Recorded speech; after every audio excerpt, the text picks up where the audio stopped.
Hmm. And that one's mounted on a Jacob staff. Oh, that's This cool. one dates pre-1750. Expert collector had to look at it and did some restoration on it. That is so darn cool.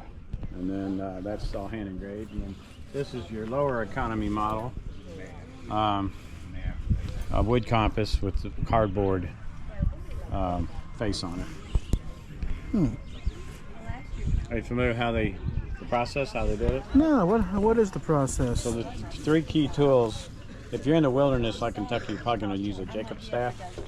That's a stand for it, but basically I can walk and follow the chain man and then just put it in the ground when I'm ready to do a reading. Here, I'll give you a picture of it. Cool beans. Okay, thank you. Yeah. So the process with the chain man team involves the pins, the Gunther's chain, which is your measuring chain, and the compass. So what I would have is two chain men, and the lead chain man, they'd stretch the chain out. We'd have a starting point, so we'd put a pin in the ground under the plumb bob or next to it, and that's our starting point. And we're going to leave that pin. There's 11 pins. Really? We're going to leave that pin because we're going to come back to it when we complete the survey. So the chain man would stretch it out. Then I would, based on the line I want to shoot on the compass, I would use this sighting beam to correct the chain man in the front, left to right. Once he's on the degree I want him on, I'd tell him mark it, and the two chain men would stretch the chain out, and then he'd put a pin in at the other end. Then we'd all get up and walk forward, and when the rear man gets to the next pin, we do it all over again. I'd make sure they're on the straight line that I want them on, and then when we're ready to move again, this pin stays, the first one, but it's the second through 11th pins, the guy in the rear picks them up. So I don't have to count how many times we're doing this. I just have to count how many times we run out of pins, because when we run out of pins, we've gone 33 times, or 10 times 33, we're at 330 feet. So I just make a dash or a mark in my journal. Huh. That is pretty Then you get to a fascinating. stream that you're going to use as a boundary. And Locust Grove, you ever been there in Louisville? Oh, have not fair. recently. Have not. Unfortunately, they're not doing the event anymore, but they had a great market fair. But that property was a perfect example of meets and bounds. It had straight lines that would have been shot with a compass, but it had creeks in the Ohio River as the north and south boundaries. So the surveying team would have used the chains to measure each length of creek, and they'd use the compass to see what direction it turned to. And you just make notes. And once he's back in his office, the surveyor can draw all that out based on his field notes that he keeps in his journal.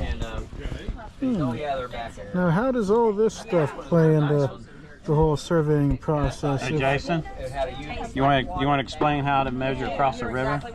This is an octant, and if you've got it like a wide river that you can't stretch the chain across, you have to use some math and this instrument to determine the width of the river. He can cover that for you. All right, so this measures angles. Okay, Really? and it's used at sea to measure the angle of the sun, find out time, that kind of stuff. Find out where you are on the globe. Okay, so they found out measuring angles, and they had to. Okay, so let's say that we're standing at the bank of a river, right here. Really? Okay.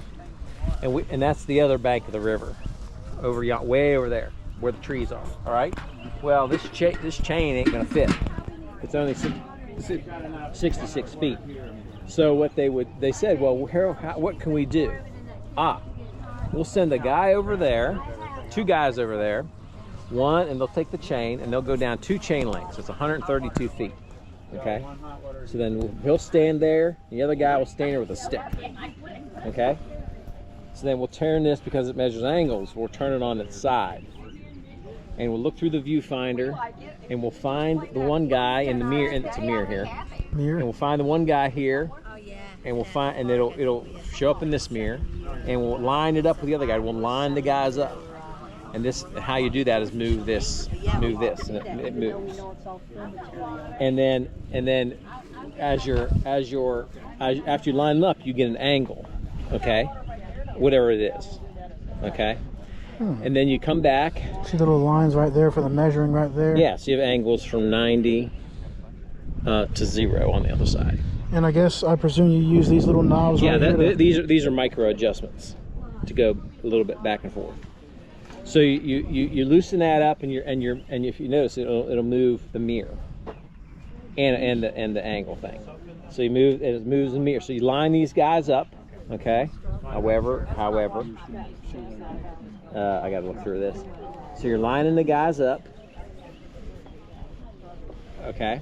So you get a reading, whatever it is, okay? So you have to think about how a triangle works.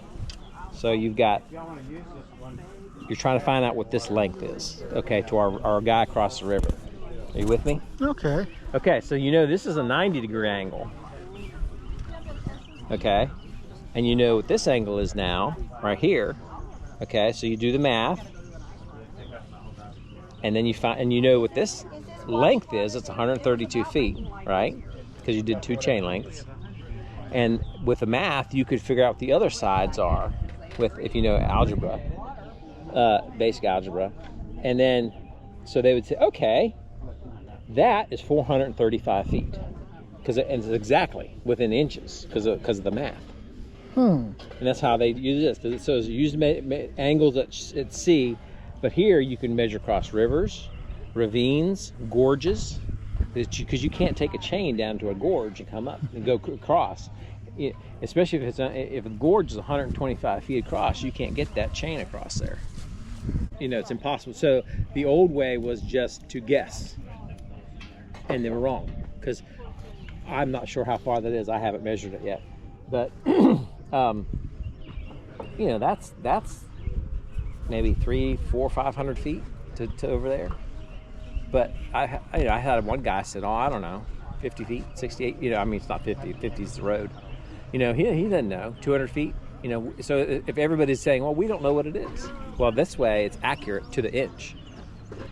So then you could say that's 435 feet and 6 inches to that bank. So you start, then that's where you started again. That guy stood there, you crossed with all your crew, you crossed the river, you found him, and you started again till you hit the next ravine, river, gorge, creek, whatever. And most creeks were small, but rivers are wide. You get to Ohio, it's a mile wide. You know, and you still do the same thing, because that guy's 130. Photo. That guy's well, 132 actually, feet.